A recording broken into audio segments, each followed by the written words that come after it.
All right, so while I'm sharing a little bit of how I work with AI on a daily basis, I've shared something about how I do high-level strategic work. This one's going to be how I use it to practice skills that I need as a leader in business and also personal skills. Yeah, let's go for it. Can we please continue this exercise? Please give me some more examples, one by one. I want to practice the Gus Fring style single word or very, very concise, very, very direct, short response to a problem that either a customer or an employee or a family member that someone might have that needs my decision-making power in order for them to act. Let's go. All right, let's jump right in. Here's a scenario. Hey, David, we've had a request from a client asking if we can extend their deadline by a week. How should we respond? What do you think? That's spot on. It keeps things concise and puts the ball back in their court. All right, here's another scenario. Hold on. I want to go at least a few layers deep into ones that are like that. So let's continue that one. I say, what do you think? What are you going to say? Got it. All right, so if I'm the one bringing the concern, I'd say, I think we can accommodate that extension without impacting our schedule too much. Does that sound good to you? Yes, do it. Perfect. That's a great way to confirm the decision and move things forward. All right, let's continue with another scenario. Here's one. Hey, David, the team is wondering if we should invest in new software to streamline our processes. What do you think? Do we need it? Excellent question. It gets right to the heart of the matter. All right, let's say I respond with, I believe it could really improve our efficiency and save us time in the long run. Should we go for it? Does everyone agree? Yes, the team is on board and excited about the potential benefits. What would you say next? Do it. All right, here's the next scenario. Hey, David, we're considering expanding our services to a new city. What are your thoughts on that? Tell me more. Absolutely. We're looking at the potential market demand and the resources we need to make it happen. If it all lines up, we could start planning the expansion soon. What do you need from me? I just need your go-ahead and we can move forward with the planning. Go ahead. Perfect. I'll get the team started on the expansion plan right away. All right, here's another one. David, we've got 2 potential candidates for the new role and both are really strong. How should we decide? Can you hire both? That's a great solution. I'll check our budget and see if we can bring them both on board. Okay, can you give me some more difficult ones now? Complaints, problems, things that would make you upset and lure you into getting emotionally invested in the problem. Absolutely. Let's dive into something a bit more challenging. Here's one. David, we've been getting a few complaints from clients about delays in our service, and it's starting to affect our reputation. What should we do about it? How long has this been happening? It seems like it's been going on for the past couple of weeks, and we've noticed a slight increase in the number of complaints recently. Who's responsible? It looks like the delays are mainly happening in our logistics team, so we might need to look into their processes. How would you do that? I'd start by having a conversation with the logistics manager to understand what challenges they're facing and see if there are any quick fixes or resources they need. Do it. All right, I'll set up a meeting with the logistics manager right away and we'll get to the bottom of this. Good. Next. David, one of our key team members is feeling overwhelmed with their workload and is worried about burnout. How should we support them? How long have they been with us? They've been a valued member of the team for about 3 years now, so definitely someone we want to take good care of. When was their last vacation? It looks like they haven't taken a proper vacation in about 6 months, so it might be a good time to encourage them to take a break.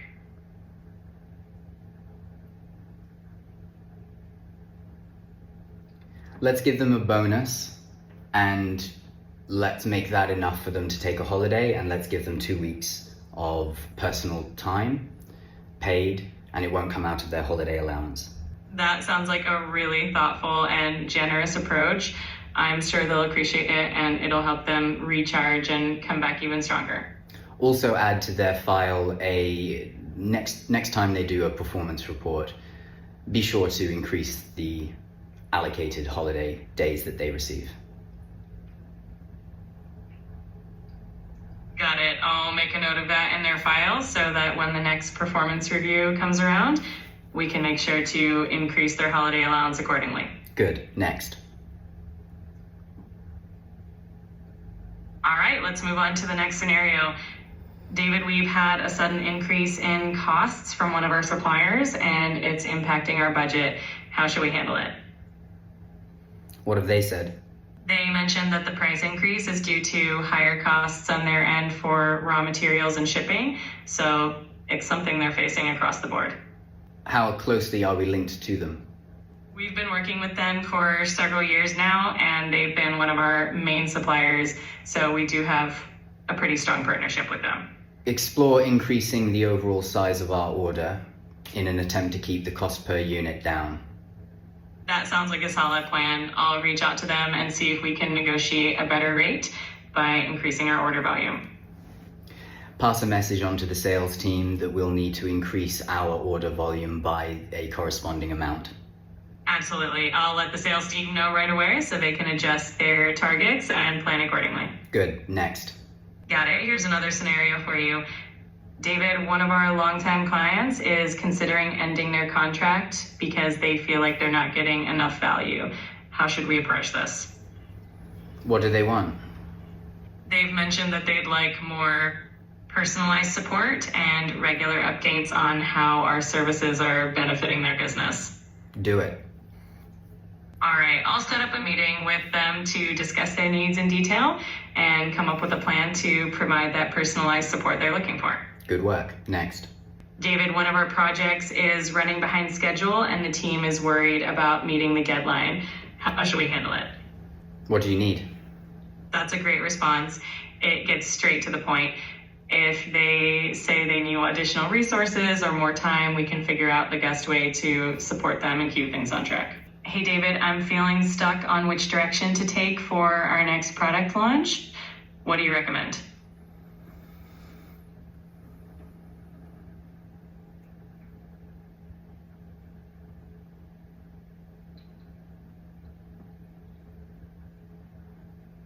Which one do you want to do? I love that approach. It's a great way to get right to the heart of the matter and empower a quick decision. Remember, you don't need to give feedback as we go along. Let's keep the momentum going.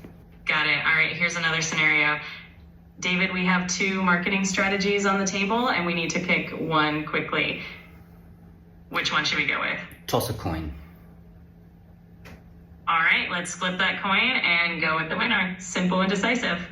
David, the team is debating between 2 potential feature updates for our app. Which one do you think we should prioritize?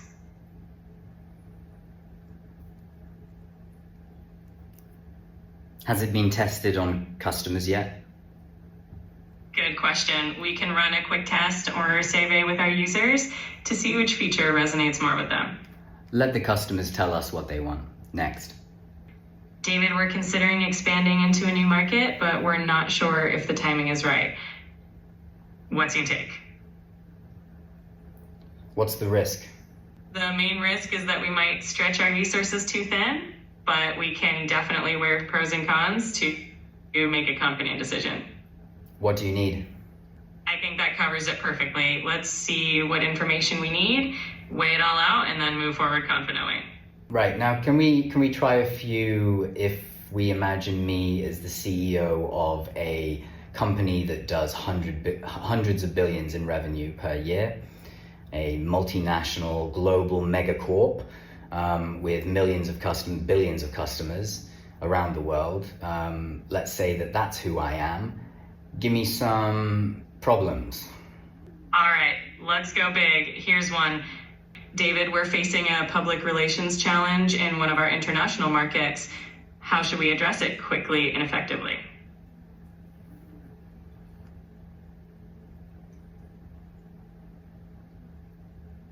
Understand who's at fault.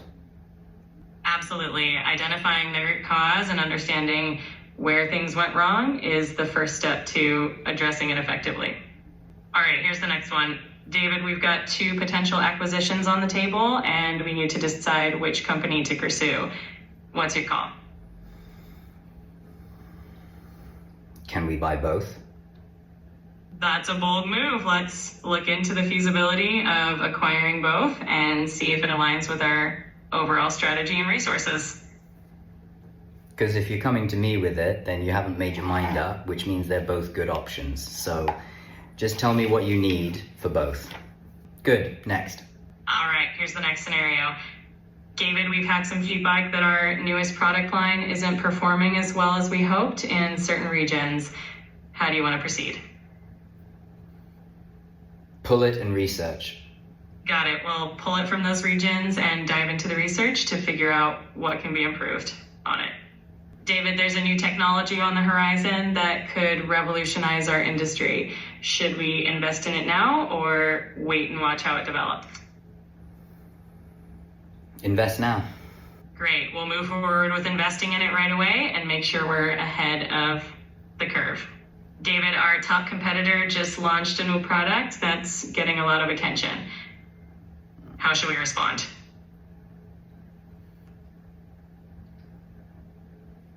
Let them have their fun. Stay focused. Absolutely. We'll keep our focus on our own goals and strengths and let our work speak for itself. David, one of our key executives is considering leaving the company for a competitor. How would you like to handle this?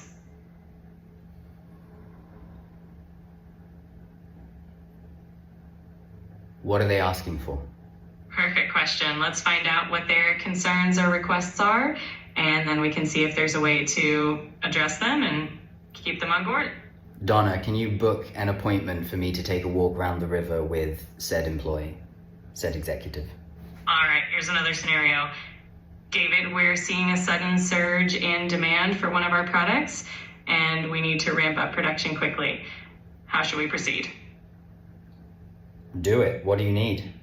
Great, we'll get right on it. I need to coordinate with the production team and ensure we have all the resources in place. What do you need from me? I've got it covered. I'll keep you updated if anything else is needed, but for now, just leave it to us and we'll make it happen. Good work. Next. David, there's a potential partnership opportunity with a major player in our industry. Should we explore it further? Can we trust them? That's a great question. Let's do our due diligence and thoroughly vet the potential partner to make sure they align with our values and goals. Set up a meeting with me in their head. You got it. I'll get that meeting on the calendar and make sure everything's set up for a productive discussion. Good. Next. David, we're getting reports that some of our customers are experiencing delays with their orders. How should we address it?